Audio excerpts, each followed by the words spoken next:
Hey, what's up, Starman crew? Welcome back to the channel, and if it is your first time here, then welcome to the channel. If you like what you see today, if you could, throw a sub, throw a like, anything helps.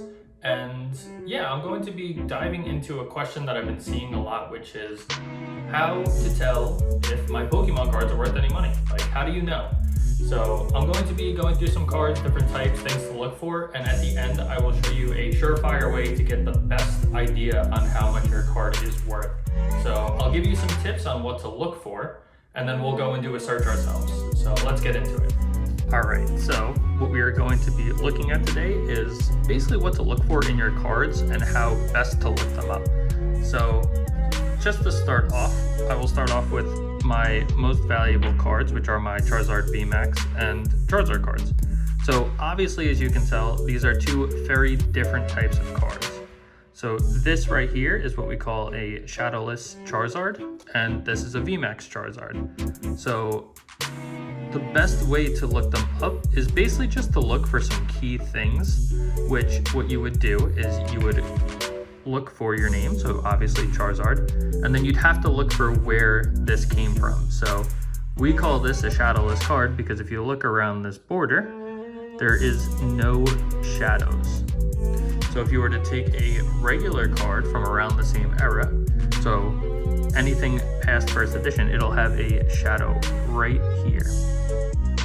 So that's how you know that this is the second print of this card. So now when you go and do your search, you would look up Shadowless Charizard. Now this one's a bit played, as you can see, and it's missing its holographic part because I found it behind a heater, basically, a baseboard heater in a house. So judging this would be a little bit hard, but that's why I'm breaking out other cards to show you what to look for. So this is a newer card, so obviously Charizard VMAX, and what you're going to do, the best way to do it with any card, is you see this number right here, 020 out of 189. You could search up VMAX, Charizard VMAX with that number, and that's like what you're going to look for. Now that's like a very basic instruction, but I'm going to run you through a couple of different types of cards, and it'll help you move along when you find your old collection and you're trying to value your cards. So what you want to find is you want to find a card that says first edition on it.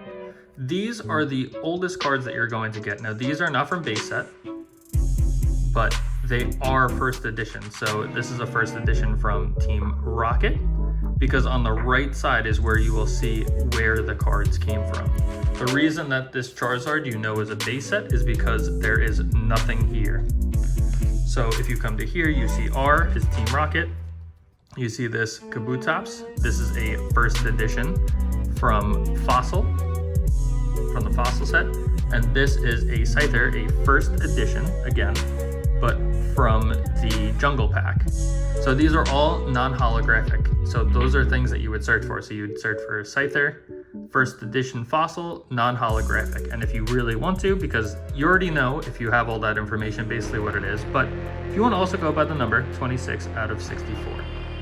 So that is what you are looking for. So these are first edition, these are awesome cards, but again, not holographic. I don't have any holographic of those to show you. But if you were to come here, these are a type of base set. But as you can see, again, there's no stamp here. So it is a base set, but there's also no stamp here. So it's not a first edition. Now, again, there is no shadow along this border, but what you have here is a shadow. So this is what's called a base set unlimited. So if you were to search, you go for a Zapdos holographic base set unlimited. And again, if you want to put that number in, that is how you would find these. Same thing with the Chansey. And the reason I brought out this Chansey is because these cards often get confused with the reprint from Evolutions. So I have another Chansey here. As you can see, there are some key differences. Like there is the HP, which is in red on the original, and it is in black with a level. It has a level stamp. And the font is a little bit bigger. There's some key differences. This says basic Pokemon up here. This has basic up here. The Chansey from Evolutions is still worth money, but it's going to be a key difference. So say this Chansey right here is worth maybe $20. I haven't looked, so I don't know.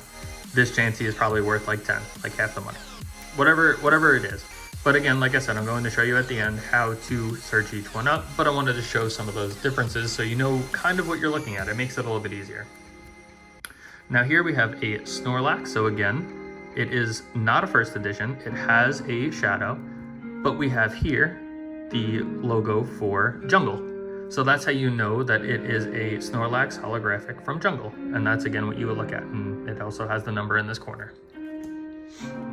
So next set that we would dive into then would be this right here. So both are in holographics. This Pikachu, if you have it in a base set, is actually quite valuable. This itself is still valuable, but you can see this little symbol right here, which means that it's for base set 2. So again, you would search Pikachu base set 2, and you have your numbers right here at the 87 out of 130. But yeah, so these came out after the base set itself, and that is how you know that that's what that is. So here, I just brought out 2 more Shadowless, just so you can see them, but they all, again, just don't have that border. Now next, you may look through your cards and you'll find things like this, so someone owns it. So it's Lieutenant Surge's Pikachu. This card right here was going for about $30 to $40, I believe, and it still might be, but only if you had that first edition stamp, so mine doesn't have it. But when I saw it on eBay going for such a price, I went and looked and I found myself to be disappointed. But at least I knew what to look for. So this is not a first edition, but this is from the Gym Challenge set, I believe. And that is what you are looking for. So obviously you have the gym leaders at the bottom, you have their numbers, and that is like the easiest way to look them up. And that symbol right there gives it away. Now next you may be looking and you're like, hey, I have this awesome holographic Dark Gyarados. But if you look here, there is a pre-release sticker. So now when cards are released, there is sets that come out and they're called pre-releases. And it gives you a couple packs, it gives you some promo cards basically, but they're all labeled with this pre-release. Now some are worth more than others, but this you would look for Dark Gyarados pre-release, and there's your numbers. Now to see that in a modern card, I only really have one more, but they all have stamps. So I have a PSA 9 Pichu right here, but as you can see, it has the Heart Gold and Soul Silver. And with the newer ones, they have a version with a staff stamp on the left side. And those are worth more money because those are very limited printed. They're only like given out to staff of events. And that's how you would look it up. Now, if you happen to have a PSA card, it's very easy to just look up PSA 9 Pichu from Heart Gold, Soul Silver. And you would have your prices very, very easily. Now, next when it comes to older cards, and I mean, there obviously are other cards with it, but they have different things. So this right here is an Electabuzz, which you could get in a set, but you could see that it has a movie sticker, Pokemon, the first movie, and it has a Black Star promo. So this was given out at the release of one of the Pokemon movies, the first one, and that's how you would look it up, or what you would look it up as. But there are other types of promos. So these are all very good cards, but you will always be able to see this Black Star promo.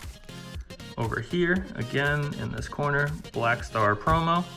Let's see if I can focus, there it is. And then in this Charizard, Black Star promo.